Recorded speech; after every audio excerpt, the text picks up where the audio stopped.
गोपी sir, ये part 1 form कैसे fill करते हैं? Part 1 form?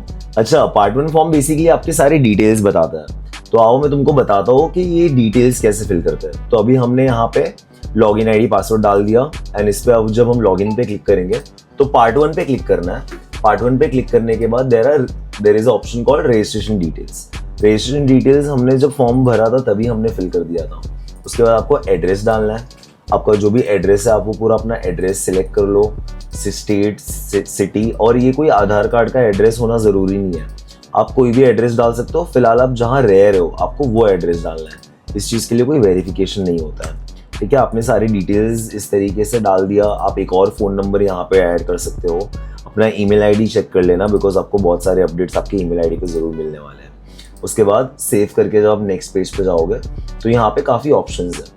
जैसे यहाँ पे आपको अपना कैटेगरी सिलेक्ट करना है कि आप किस रिजर्वेशन कैटेगरी को बिलोंग करते हैं। जैसे अगर आपके पास कोई कास्ट सर्टिफिकेट है तो आप यहाँ पे कास्ट सर्टिफिकेट, या आप इकोनॉमिकली वीकर सेक्शन से हो एंड आपके पास इनकम सर्टिफिकेट है which is below 4 lakh rupees, तो आप यहाँ पे EWS कैटेगरी में भी अप्लाई कर सकते हो। जैसे आप ये जनरल, जैसे आपने अगर अपना कैटेगरी सिलेक्ट कर लिया, ये बच्चा ओपन कैटेगरी का है, मैंने ओपन कैटेगरी सिलेक्ट कर लिया। यहाँ पर लिखा है that applicant belong to handicap category. यहाँ पर आपको नो सिलेक्ट करना है अगर आपके पास कोई लर्निंग डिसेबल्ड सर्टिफिकेट है, या आपके पास, या ध्यान रखना कि जो लर्निंग डिसेबल्ड बच्चे होते हैं उनके पास अपना लर्निंग डिसेबल्ड का सर्टिफिकेट होता है, जिन बच्चों को राइटर मिलता है। एंड ऐसे और बच्चे होते हैं जो पार्शियली ब्लाइंड होते हैं, हियरिंग डिसेबल्ड होते हैं, इन बच्चों के लिए एग्जाम में राइटर दिया जाता है और स्पेशल कंसेशन मिलता है। वो सर्टिफिकेट आपको यहाँ पे ध्यान से जरूर अपलोड करना है। यहाँ पे मैंने अपलोड कर दिया, तो आपको इसका सर्टिफिकेट जो है वो नेक्स्ट पेज पे अपलोड करने के लिए ऑप्शन दिया जाएगा। Does applicant belong to earthquake, ये सारे जो मोस्टली ऑप्शंस है आप अच्छे से पढ़ लेना। यहाँ पर बाकी सारी कैटेगरी जो है इस बच्चे को नहीं अप्लाई होती है।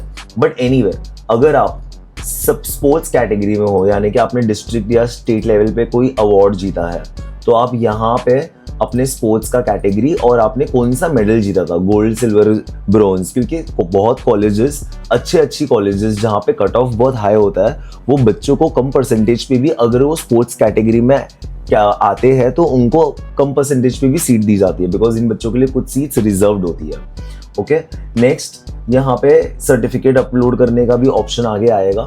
उसके बाद do you belong to minority, जैसे अभी नाइजेल का फॉर्म भर रहा हो, Nigel is a Catholic child, तो वो माइनॉरिटी कैटेगरी में आता है। जैसे उसके घर पे किस लैंग्वेज में बात की जाती है, वो साउथ इंडियन है तो वहाँ पे जो लैंग्वेज बात की जाती है वो सिलेक्ट कर लो।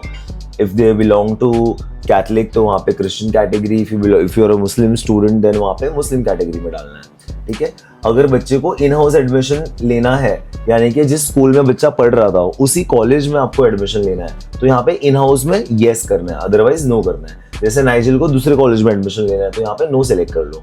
सेव करके जब आप नेक्स्ट पेज पे जाओगे तो यहाँ पे ओके, ये स्पोर्ट्स कैटेगरी में फिलहाल मुझे नो करना है क्योंकि नाइजेल के पास स्पोर्ट्स कैटेगरी नहीं है। नेक्स्ट पेज पे चले गए। नेक्स्ट पेज पे आपको अपने क्वालिफिकेशन डिटेल्स डालने हैं, 10th स्टैंडर्ड की मार्कशीट डालनी है। फिलहाल बच्चों के पास ये डॉक्यूमेंट्स अवेलेबल नहीं है, तो आप यहाँ पर अभी जो 10th स्टैंडर्ड की ऑनलाइन मार्कशीट है उसका स्क्रीनशॉट अपलोड कर सकते हो। एंड यहाँ पे एक डिक्लेरेशन फॉर्म है, डिक्लेरेशन फॉर्म डाउनलोड करना है। डाउनलोड करके आप ये डिक्लेरेशन फॉर्म प्रिंट कर लो। प्रिंट करके इसे अपने हाथ से जो भी डिटेल्स मांगा हुआ है वो डिटेल्स को आप फिल करके यहाँ पे वापस जाकर इस स्कैन्ड कॉपी को आप अपलोड कर दो, जिससे आपको बाकी डॉक्यूमेंट्स फिलहाल तो नहीं भरने पड़ेंगे, बट आगे एडमिशन स्टेज पे जब आप कॉलेज में जाओगे तब आपको ये डॉक्यूमेंट सबमिट करने की जरूरत पड़ेगी। अंडरटेकिंग कहता है सर। ठीक है, आपने अंडरटेकिंग अपलोड कर दिया, तो यहाँ पे अभी मैं डॉक्यूमेंट अपलोड नहीं कर पा रहा हूँ बिकॉज मेरे पास है नहीं। जैसे ही आप नेक्स्ट ऑप्शन क्लिक करोगे वहाँ पे आपके सारी डिटेल्स एक साथ जो भी आपने डाले थे वो दिख जाएंगे एंड आप उसको ईजिली लॉक कर सकते हैं। This will complete your part 1 process. आगे सेकेंड राउंड के लिए आप नेक्स्ट वीडियो चेक जरूर करना। सेकेंड पार्ट में हम कॉलेज ऑप्शन फॉर्म फिल करने वाले हैं, जिसमें कॉलेजेस कैसे सिलेक्ट करने हैं, आर्ट्स, कॉमर्स, साइंस, आपको उसको प्रेफरेंस में कैसे सेट करना है, ये सारी चीजें मैं सेकेंड वीडियो में बताऊंगा। Thank you so much and for such more updates follow campus link.